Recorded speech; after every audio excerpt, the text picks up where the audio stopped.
Hey guys and gals, sweet project cars here with cool, trick, and affordable ways. Julio, tell everybody where all the tools are at and get you right out of the way. Buscar en el show más de la descripción del video para todas las herramientas.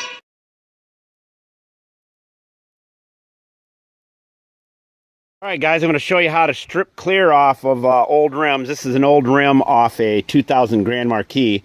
And in this can I have the Rust-Oleum aircraft stripper. You can see it's starting to already peel off. You can see the clear, like right here. This is all clear that's coming off. That's all you got to do.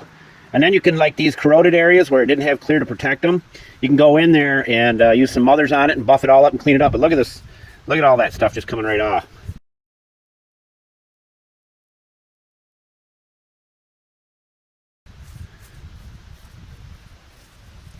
Look at that. Look how nice that looks. Takes about 15 minutes. Then what I like to do is power wash them. Power wash the front, inside, tops, all the way around, and get them all cleaned up, and then take some mothers to them, and you got some beautiful rims. All right, guys, you can see this is as we're progressing here. We're about 10 minutes into the project, but you really can't polish clear, so you got to get it off. But look at these. Look at that. It just comes right off. You'll have some stubborn areas here and there. Just put a little more stuff on it. But look at that. Look how beautiful that is.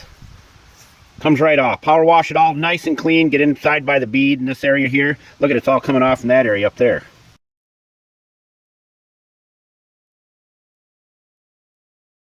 Look how nice those are going to look. Take that area right there, hit some mothers on it, you're good to go. Alright guys, this is the finished product. Stripped the clear off, power washed them. Buffed them out real quick with some mothers and a buffing wheel. The caps look as shiny and beautiful as the rims. And you can actually paint in the areas there, the silver, the rougher areas inside with a brush and paint them if you want, but these look gorgeous compared to what they did look like.